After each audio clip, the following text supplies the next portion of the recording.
Welcome, families. We'll get started in just a moment.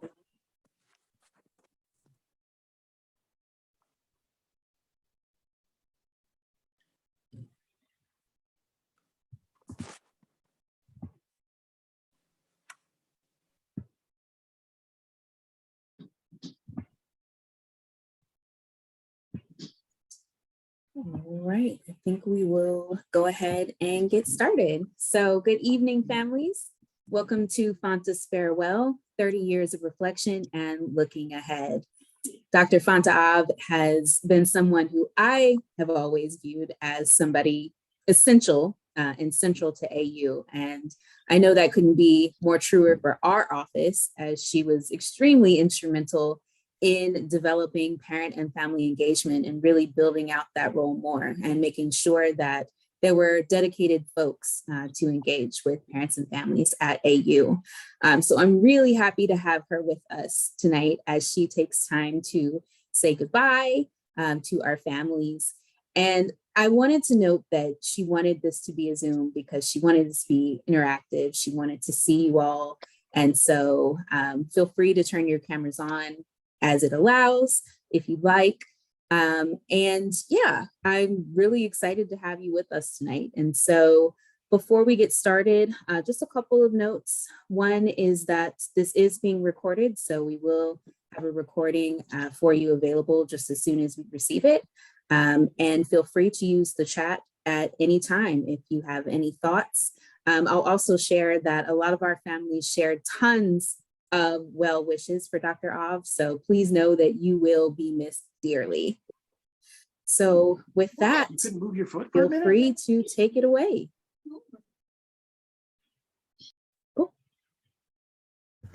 Thank you, Camille. And to all of our families who are joining us this evening, and you may be in a different time zone, so maybe late afternoon for you. Never sure where everyone is, but thank you for the opportunity to just spend some brief moments with you. Wanted to do this as I'm sort of closing a chapter and opening a new one. I often say that in order for a door to open, one door has to close. And this is the time for me here at American University. Having been here for 30 plus years, it's been just an incredible opportunity to learn both as a student and to learn as a professional.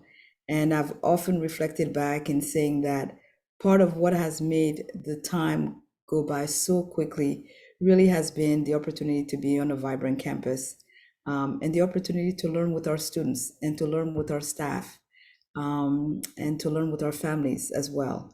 And so I'm deeply grateful for the time spent, and I'm deeply grateful for the learning that has taken place over this period of time. This evening, wanted to do two things. One is sort of to reflect on the journey, but really more importantly, to have an opportunity to talk about what I see as where I see sort of the 21st century education going. And this will perhaps contextualize for you why I'm making the move at the time that I'm making the move in this way. First is in reflecting again on the journey, I've seen so much change in higher education over the period of time that I've been in higher education. Much of it really centered around how we think about the student experience in particular, and how universities in many ways become more responsive to the changing student body that comes to our campuses. And much of that we've learned really from our students, to be honest. Every generation of students that have come through our doors have taught us about what has worked, and also in the process have taught us about what we can do differently. And for that, I'm really grateful that our students have been in many ways our teachers as well. I've often said that American University students, one thing I've learned about American University students, they're never shy to tell us, the good, the bad, and the ugly, in all the ways that, one can think about that. And that has been part of the journey and part of the experience. And so we have focused, and I think like many other institutions have focused on, how do we reimagine that student experience, and what does the student experience look like today? How is that different from, frankly, even 3 or 4 or 5 years ago? And how is that really different from 10 years ago? And so This has been, I think, foundational to the work that the team and I and many others on campus have been engaged with.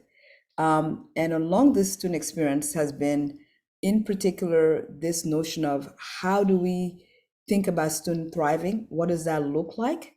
And what are the mechanisms that we put in place to really, create the right conditions for doing so? I will say it is still a journey. It is still a work in progress.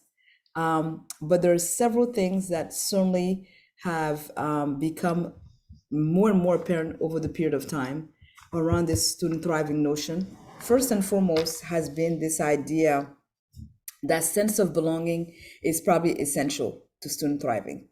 And what sense of belonging looks like varies from student to student. Everything from the relationships that they build with faculty and how those relationships in many ways can have profound impact to the level of engagement that they have once they've gotten to campus and beyond, and the list goes on and on. But this piece of student thriving and its relationship to sense of belonging, I think, has been an essential element of it. And we continue to learn more and more about that as the student body changes. That's been one key piece of it. And then the other big piece has been just how we think of the curriculum. Over the period of time that I've been here, Karen and I are both graduates of American University, and Camille has been an academic advisor at American University and also worked with our Center for Diversity and Inclusion. So for all three of us, this idea of how we think about curriculum and how we think about teaching and learning has been another big shift that I would say has happened over the period of time that I've been here, and I would say much more so in the last 10 years than even before. So the whole piece of how our faculty gets retooled, the professional development opportunities that we need to continue to provide to them so that they understand who's coming into the classroom, what are the dynamics in the classroom, how our students prefer to learn as they've come to us and so forth, and also what curricular offering we provide to students have become probably essential to the work. And so this idea of interdisciplinary work maybe is definitely not new, but an emphasis on it has become certainly one of the key, I would say, pillar of the work that has taken place on a curricular level. And as well, giving students as much flexibility as possible. I often, in talking to students, I'm always amazed by, tell me what courses you're taking, but also tell me the combination of things that you found yourself perhaps engaged with academically that you hadn't thought about. The double majoring, the majoring and minoring, students coming up with their own sort of major tracks as well have been some of the things that I've seen on the curricular front. And so the ability to be much more flexible with the curriculum, the ability to help students sort of come up with their own notion of how the different parts come together and helping to facilitate that has certainly been, I would say, a second essential element of what I've seen from a curricular perspective. And then making sure that as faculty come to us and faculty have been with us, that they continue to engage in the teaching and the teaching profession, and how to do more of that, whether it's the use of technology, whether it's the use of sort of other tools that are available to them to ensure that students in the classroom are as engaged as they can be. I would say certainly has been another mark for me. And then the third element has been just the overall environment, the campus environment. I remember the time when we were not an arboretum. I remember the time when there were not East Campus, and when we definitely didn't have the Science Building, which is our most recent building for sure, and where we didn't have the Cats and Arts Center, that is now part of the university, and having been one of the few universities that actually has a full-fledged museum that is attached to it, for example, or when the School of International Service used to be in the small building that we call the East Quad building, and now seeing what that has been, and then the transformation of libraries. Just the library alone, for many of us who went to college, we can remember what the library was, and to now see what the library is today, with pretty much, the stack of books, you don't see them as much anymore because we've created a different environment where students can come and be, and create a different notion of space. So those are some of the things that have come to mind as we think about the environment, with an understanding that the time that students spend on campus, it really does matter the environment that they're in, and having that ecosystem approach to students and how we think about that becomes an important element of it. And then lastly, well-being, students' well-being is another big, big emphasis. And I think COVID in particular has accelerated the need for that.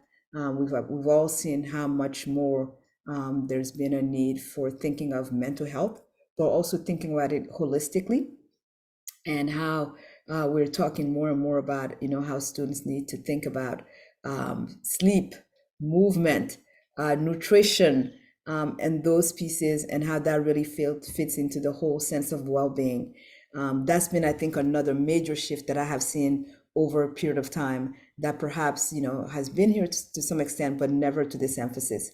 So that's a little bit of what comes to mind as I think about the student experience, and what has been the journey around the student experience. Um, and then lastly, Camille raised that at the beginning. When I came into my role in 2017, I would often hear from our colleagues about the level of engagement that they were seeing with families. And it was across the campus, whether it was the president's office, whether it was student accounts, financial aid, the dean of students office, residence life, and the list went on. And our colleagues, often in talking about that, were somewhat surprised, perhaps, Karen, is how I would describe it. In some cases, perplexed to some extent as well. And I quickly understood that parents were here to stay. This was not just a new phenomenon, and it wasn't just something that was sort of accidental, that we're seeing a shift in sort of family engagement. And this was starting with the K through 12 in particular, and was making its way to higher education. I often, bring up the fact that, when I was in college, I could never imagine my parents calling the campus, calling anyone at the university in any form or shape, but recognize that that was, many, many moons ago. And that, given what's happening in the K through 12, that there were different expectations. There were different expectations set. And therefore, in the conversations I would have with our colleagues, this would keep coming up. And I would often say to them, so what do you think, can be maybe part of the solution here? So how do we engage this, and how do we sort of embrace this, what I call this new normal? And folks weren't sure about that. There was perhaps some hesitation around this, and perhaps some concerns that, part of coming to college is students figuring it out, students having the opportunity to know how to kind of the whole process of adulting and what that looks like, and what students needed to learn. And so as a result of that, I think there was quite a bit of hesitancy. And I remember distinctly saying to our colleagues, this challenge that you all have named, we can perhaps think of it as an opportunity. And perhaps the opportunity here is to figure out, how do we best partner with our families, and what might that partnership look like with our families? We're all coming from the same place. We all want the same thing for our students. We want students who can come, who in many ways can live their own promise. And we all, for those of us who've been fortunate enough to have gone through college, remember our college days, and how, important that was and seminal that was. And so how might we work with parents in partnership, so that we can position students for success, but also we can position students for the learning that happens. Whether sometimes that learning may mean that they're going to fail, and failing is part of growing up, failing is part of learning. And also, if it means that we're going to partner to kind of get the students through what may be a difficult and challenging period of time for them. And then yes, there will be times when we will have the conversation with our families and say, you know what, let them figure it out. It is more than okay. Let them figure it out. You've done the best you can. You've raised them well. You've imparted to them the values that are important. And now that they're in college, they're going to have to figure some of it out. And yes, they're going to stumble, but they're going to figure it out. And so let's trust that, and let's trust the process becomes part of that as well. And so that's how the journey really with our family engagement started.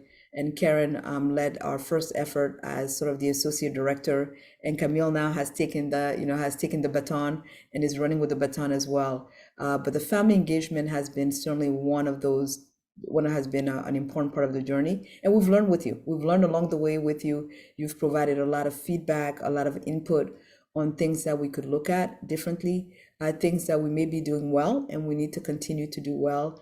And so that partnership has been, I would say, really invaluable over this period of time, as we think about the family engagement part of this. And that's something that I leave feeling really good about where we are, and also excited about what the next chapter of that could be, as part of the journey. So that's a little bit of sort of how I think about the portfolio and how the portfolio has evolved over this period of time, and how the portfolio has evolved over this time at American University. With that said, I want to spend a few minutes about what is the next chapter, and where am I headed and why now?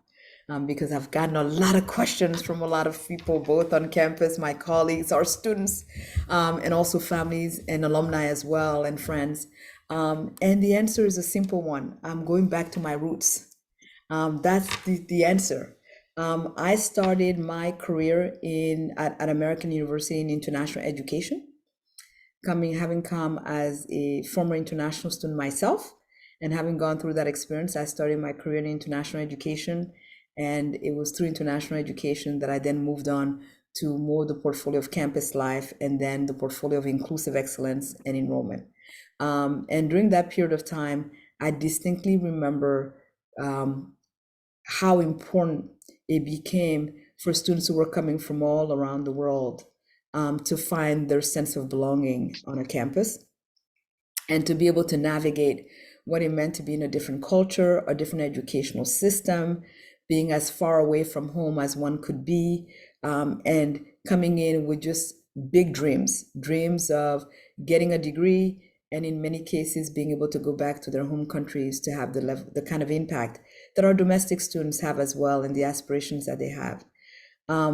And so for me, I will now be headed to NAFSA, the Association of International Educators. It is the largest association of international educators with over 10,000 members. Our members are in universities across the United States, but also in universities around the world. And also we have partners around the world as well. And our primary responsibility as a membership organization is to provide professional development, and professional development opportunities to our members, so that they can be the best professionals and practitioners within their field. That's an important part of the work that we do. We also do a lot of public policy work. That's a signature part of the association, and much of our work involve public policy around how we can ensure that the United States remain a welcoming place, for international students, but also for scholars and researchers, and for immigrants as well. So that's an important part of our work, that we do. So this will give me a platform to continue the work that I've been doing at American University, and to think about how to have impact, knowing that the beneficiaries of the work really are students and scholars, and the multiplier effect of that. And so that's sort of where I'm headed. I was as I was a volunteer with the organization, took on a member leader role with the organization, worked as board chair and president of the organization for 4 years. So it is an organization that is familiar to me. I've been away from it. Ended my term in 2016, and since 2017, like all, have been quite busy. And so this is an opportunity to give back and to be of service. And I look forward to doing so, and to doing so especially at this time where so much has changed. The world has changed. Higher education is changing. What's happening in our nation is changing. What students are seeking, what scholars are seeking, all of those things have changed. And so I will be going back to the organization at a time of great change, and working in partnership with our sister organizations around the world, and also with our members here throughout the US, to see how we can continue to have the impact on our college campuses, but also how we can have the impact on in terms of the policy work. So that's sort of where I'm headed. And I've often said, having worked on a college campus for this period of time, I will be working downtown for the first time. And so I'll find myself on 14th and K Street. And so that will be new for me. Talk about cultural adjustment. Students come through college and they're going through their own cultural adjustment. I too will be going through cultural adjustment again, getting used to a new environment, new stakeholders, a new team as well. So this will be definitely a time of transition, and one that I am embracing fully. Change, I often said, is the one constant, and we talk about that with our students. And I often say to our students, you come and you get the best experience you can, and then your job is to fly out of the nest. And so it is my turn as an eagle to fly out of the nest. It is long overdue, and so that's sort of where I will be, and that's sort of what's taking place. It's not in the same building as the Institute of, it's not in the same building as IIE. It is it's close to IIE. So we're in the same sort of block. Richard is in the same block. So that's sort of where I'm headed. So won't be a stranger. We'll still be in Washington, D.C. Washington, this area is my home, and so definitely will be in this area. So that's a bit of what's happening. To the question of how is higher education changing and what's next, I've often argued that with the work that we are called to do in universities, our ability to really, in many ways, prepare global citizens is ever more needed. I've often said that, it's important for us in the United States to know that we're part of and not apart from the rest of the world, and that there's really sort of, the global is local, the local is global. We often talk about that, but there is more, it's more than really a tagline. It really is about the interdependencies. And the pandemic certainly has brought that home in so many ways of how, as nation states, we are very much interdependent. With a global economy, the way we know the economy to be, and as we think about geopolitics and all of those things, it is incredibly important that we do everything we can to prepare the next generation of global citizens, who will be looking at it from a policy perspective, from a business perspective, from scientific discovery perspective, from all the ways you can think about the work that needs to happen. There are no issues that today we're confronted with that don't cross border, right? Whether it's climate change, whether it's issues of refugees, whether it's looking at international business, and the list goes on. And so the ability for institutions of higher education to commit and to recommit to the values of international education and international exchange is incredibly important. American, with a number of students who go study abroad, in many ways, we're ahead of many institutions in that way. As we continue to welcome international students, I think that makes a difference. The types of research that our faculty are engaged with, I think demonstrates that, but we'll have to do more and we'll want to do more. And in my role, it would be looking at all institutions, because I believe all institutions should have that opportunity to engage with international education, and not only a few, and not only the elites institutions. What we do with community colleges, what we do with our public institutions, whether they're flagship institutions, etc. I think it's incredibly important that those opportunities be afforded to all institutions, so all students can have the opportunity to engage with international education. And that is what I'm most looking forward to in my next role. With that, I'll stop and see if there's questions or reflections or comments.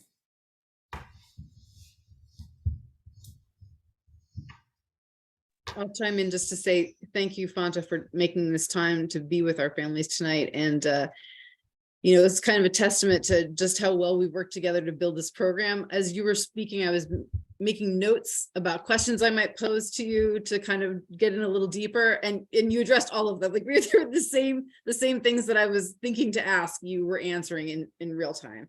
So I appreciate that. You've already spoken to some of Richard's comments in the chat, but let's go ahead and open it up, folks. If you want to chime in, you can type in chat, you can unmute yourself, you can use the reactions icon to raise a hand if you'd like. And families, thank you for joining us. It's so Thank you. great to see so many faces that go along with names that I've been Yes. recognizing. Many familiar names. Good to see you. Many familiar names. It's really wonderful to reconnect in this way. Fanta, this is Shelley Weddergren. Shout out from Nebraska. I happen to have a junior who is thriving on the Nairobi campus of American this semester. And so just wanted to send my gratitude and thanks for the role model that you serve for the students, and knowing that you walk about campus and engage with the students and share that as a role model for their engagement. Really appreciate all your work, all your contributions. This Nebraska family is very grateful. So thank you. Well, thank you, Shelley. It's been a wonderful journey getting to know you and your family. But also really, I think, the Nairobi program is one of those incredible programs that we see students in all different majors go to. And what a gift for students to be able to take a semester and be away and in many ways engaged in a completely different culture and to be immersed in that culture. And so it's wonderful. I'm glad to hear that she's having a wonderful experience there, because I think that's really key. And Karen just got back from Nairobi. And for someone, I have a bias in particular because I lived in Nairobi for 2 years. And so when I saw the photos from Karen from her visit, I was incredibly jealous. It made me want to go get on a plane and go back there as soon as I could. And so that's an important part of it. And again, it looks like Richard, your daughter also went to Nairobi. That is becoming probably one of our most popular destination. Our study abroad programs, Brussels program is a big one. The program in Spain is a big one. The one in Nairobi, and prior to the pandemic, the one in Beijing also was really an important one. But here's the piece, right? I mean, our students have up to almost 200 plus sites that they can go to.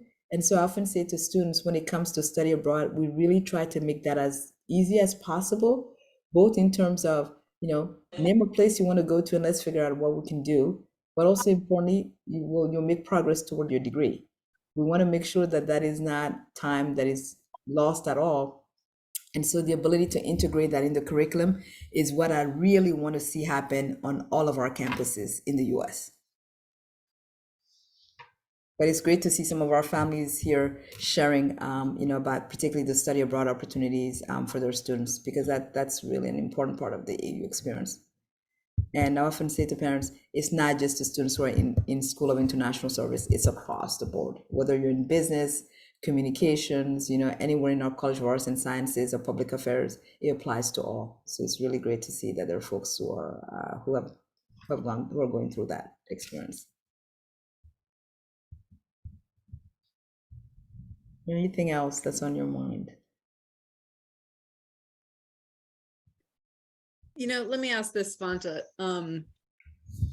There's been so much anxiety as we work together with a lot of the families who are joining us tonight around our COVID accommodations, right? Mm-hmm. And we know that truly the young adults on our campus right now have had such an atypical experience. I wonder if you can share why you remain hopeful for this group of students with this family, like the things that you and I are observing on a daily basis on campus. Like, what does that signal about what's to come for this group of students in such an atypical experience? Well, Karen, that's a great question. And I guess because I walk the campus many times a day and I spend quite a bit of time engaging with our students and primarily asking questions and to kind of understand, where they're at on a lot of these topics. And I think the word that immediately comes to mind for me is resilience. Is that I've seen tremendous level of resilience from our students, and they've bounced back really quite a bit. What are some of the markers of that? Is the vibrancy of the campus. There's probably not a day that goes by where I'm not aware of multiple activities and events and so forth that are taking place. And in some ways, I think our students are aware of that time, and that time that in some ways that's in some ways there's been a loss. And I think there's definitely something we can all recognize, that there's been that loss of time. And so for many of our students, this is sort of the time to make up for that. I often talk about the pent-up demand in so many ways.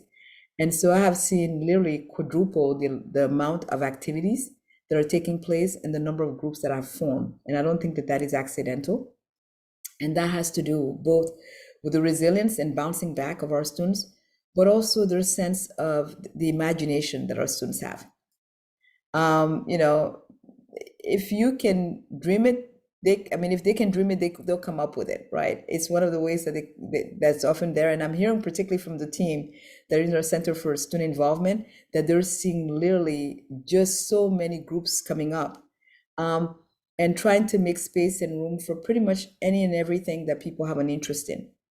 And so that's what comes to mind for me as I think about the COVID period and how our students in many ways are responding to that. We've certainly heard about the mental health, challenge that has come with COVID, but I've got to tell you, Karen, I haven't seen as much of an uptick of that as I would have expected. And part of the answer for me for why that may be is because they're in community again. And I think in many ways, community becomes that antidote, because part of it is, isolation, feeling disconnected. I think all of those have, an impact on the student experience. And the fact that they're together again in community and that things are fully open, I think that's making a big difference for how our students, are responding, and how that helps them with their sense of well-being, and really, I think just their mental disposition as well. And that's what gives me hope. That's what gives me tremendous hope.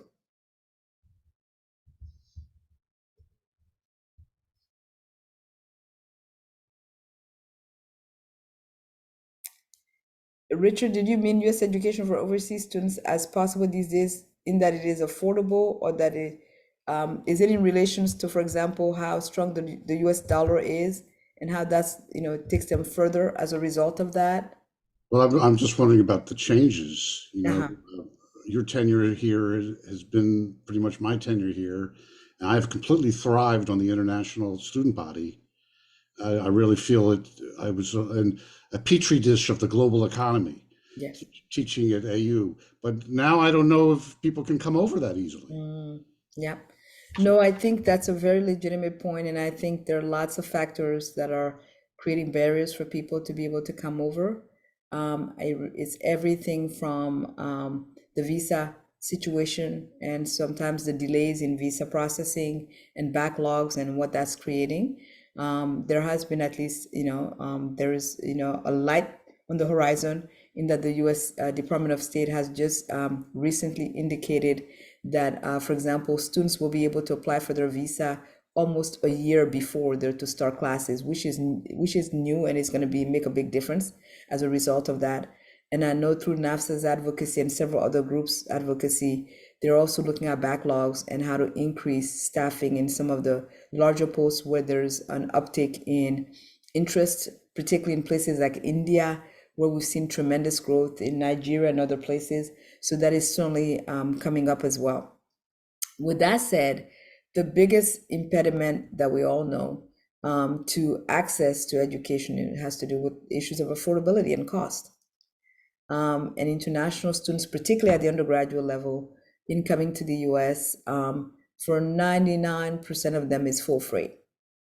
And so, the need for scholarships, and particularly when you think about the strength of the US dollar relative to other currencies, that makes, affordability even more challenging, I think, for students as well. So that is one of the major challenges, I think, for students' mobility, particularly, has to do with affordability. And then we're also seeing that overseas students are paying a lot of attention to we hear more and more from students about this, the concern around gun violence. That's a big thing. The number of cases, mass shootings, and all of those things certainly creates additional anxiety, particularly for families of students coming in at the undergraduate level, And so I know that's another, certainly another potential barriers, particularly for students in coming to the US. So that's certainly one that we're hearing more and more of. And there's been periods of uptick in that, but we're seeing that come up again and resurface as well. So I would say visa issuance, affordability, perception of safety, overall in the US are certainly some of the key anchors. And it's compounded by the fact that other nation states have become increasingly over the decades, and now even more so have also become destination of choices for international students, right? It is not, the US used to be the destination of choice by far in terms of the share of international students who are coming to the US. That has continued to shift. So whether it's Canada, Australia, the UK, others, these are all areas that really, have become increasingly interested in hosting international students. I mean, just think about Germany, the Netherlands, and even countries like France, where the curriculum, for the most part was in English, was in French, are now offering 4 degrees in English. And many, many countries have now moved in that direction as well. So there's increased competition as well, and increased interest in international flow from other parts of the country, parts of the world as well.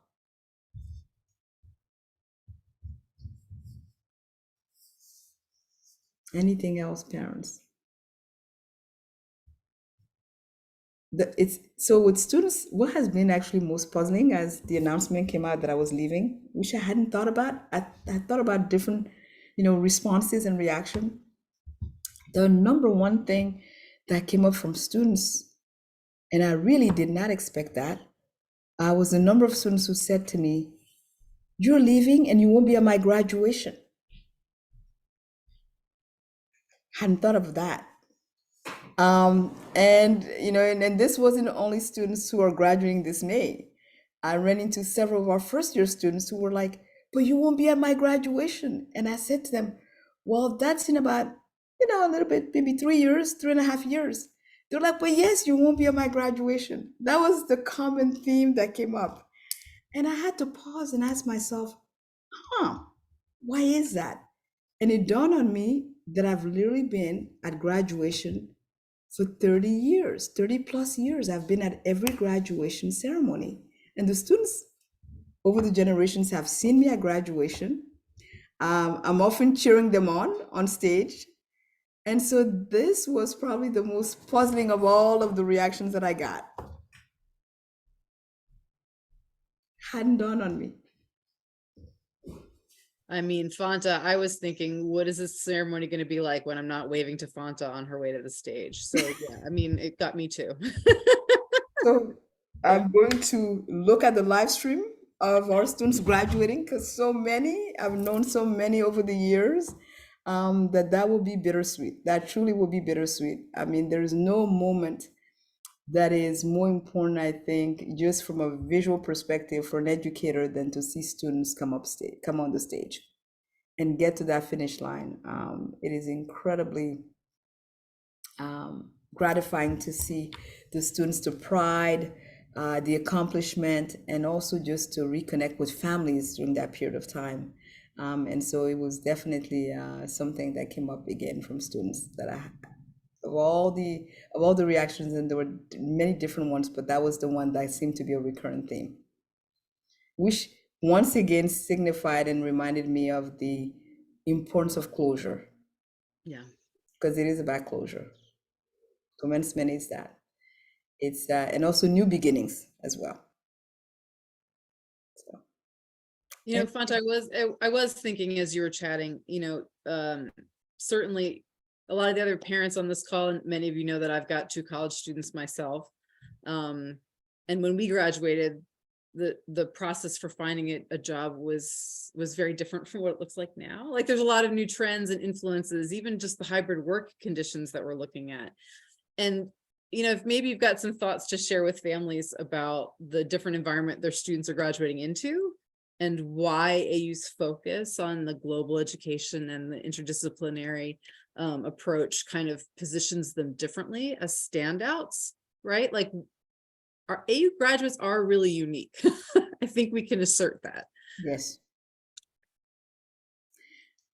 So, sort of what comes to mind is certainly about the interdisciplinary piece. And this came up because on Friday, we hosted a breakfast with about 50 students from all different disciplines, and it was focused on experiential learning. And really from all different disciplines, from the arts to those who were at the at the JD level in clinical programs, and the list went on. And Karen, what was the recurrent theme was how much during their period of time at American already students had changed their majors. I mean, it was a recurrent theme, right? I came in thinking I was going to do X, and I decided I was going to do Y, and then I ended up doing, Z, etc. So that was a recurrent theme. And Camille is nodding her head saying, yep, as an academic advisor, I would see that coming through the door a lot, right? So we had that to contend with. But then as the conversation continued, it became very evident to me in the kind of environment that we're in that our students will be moving on to professions, and they will change careers multiple times over. And some will be in professions that do not yet exist during their professional lives. This is the world that they're moving into. And that became more and more evident as I kept hearing our students talk about their areas of interest, but also seeing how the world of work is changing. And I think that's what we prepare them for, right? Is to say, coming to a place like American, you will learn, and what you will learn will be transferable in so many ways. And to not be afraid of the change. And to, in fact, embrace that change, and to know that you will be prepared for it. And sometimes it may mean that you need some retooling, and that is perfectly, that's to be expected. And that now we have the tools that perhaps were not available, for example, when I was a student, with the advances in technology and so forth, that they'll be able to do that over and over again. That's what really became very, very apparent to me over the period of time that I've been here and in the last several years. And that was crystallized for me in the conversation with the students that we had on Friday. And the one thing I have to say, because I do have a bias in that area, and maybe that's where I'm very much a traditionalist, I get my energy from people. And so the idea of the hybrid modality is something that I've really had to adjust to, and still, I have to admit, I'm still adjusting to. Because walking into spaces where, I have the rotation of folks who are coming in, I certainly get to see them, but it's on a rotation basis, versus perhaps where was the space where I could see most of them on a regular basis, is certainly something that I'm adjusting to, for sure.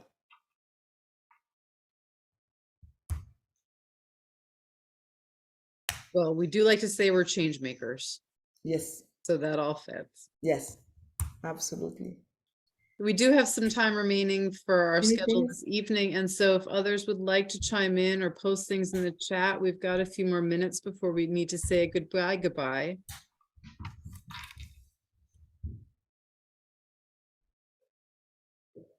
Anything else?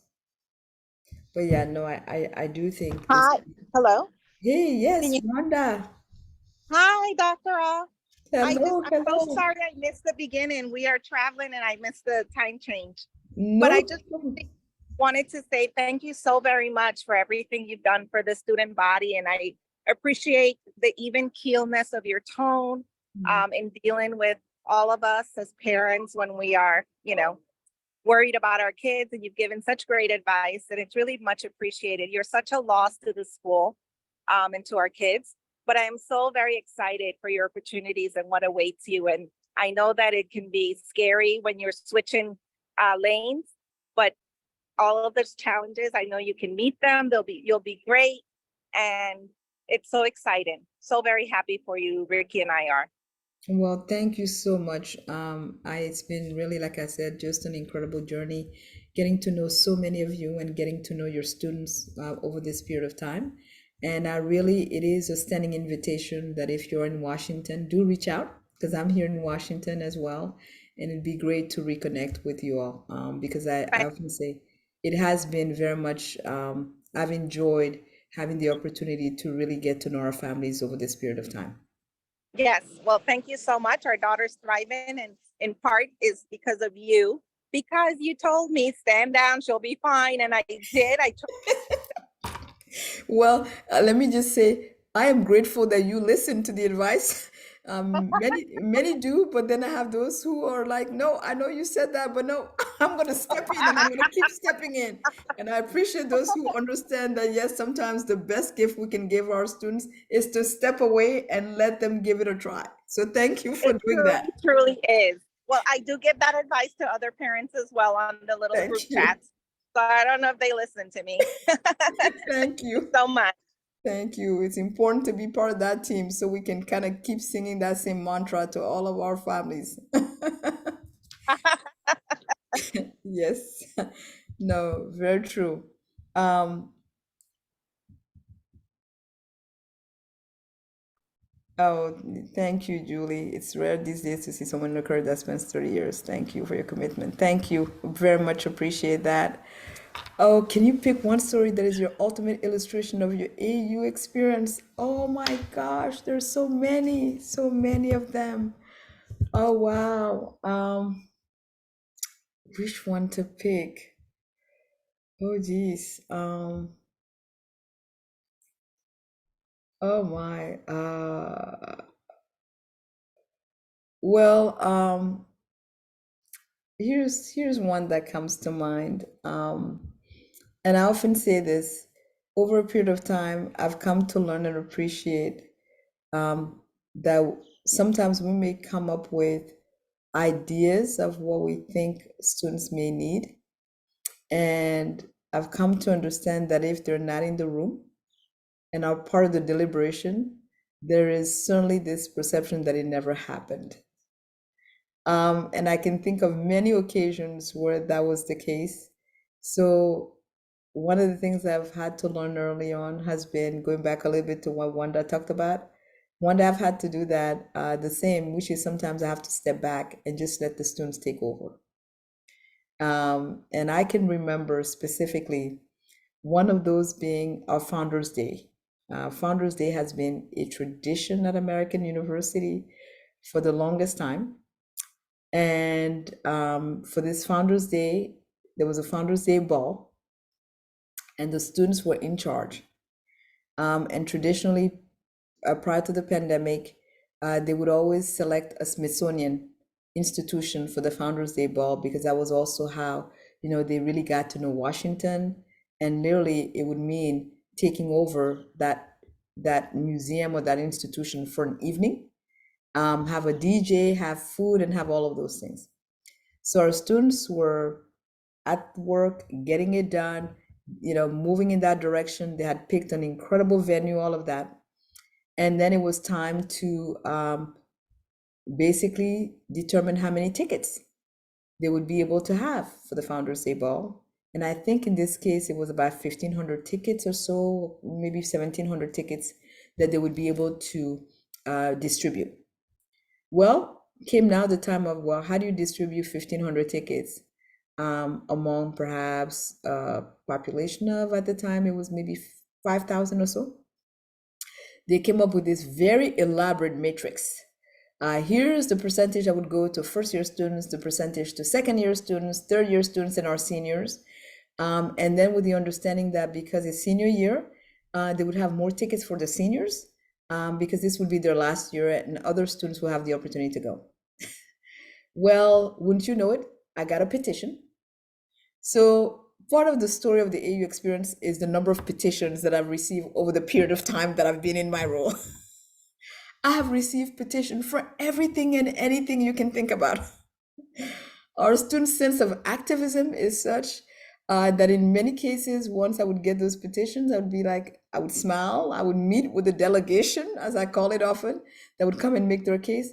Well, in this case, I received a petition, and the petition were from first-year students who were objecting to the fact that our seniors were getting more tickets and wanted to go back to the drawing board on how this needed to be done differently. Needless to say, we had to create a mediation session between our folks who were in charge of founders and our students. So why do I come back to this and I smile? One of the things that is a recurrent thing on a university campus is I often say, no good deed goes unpunished. No good deed.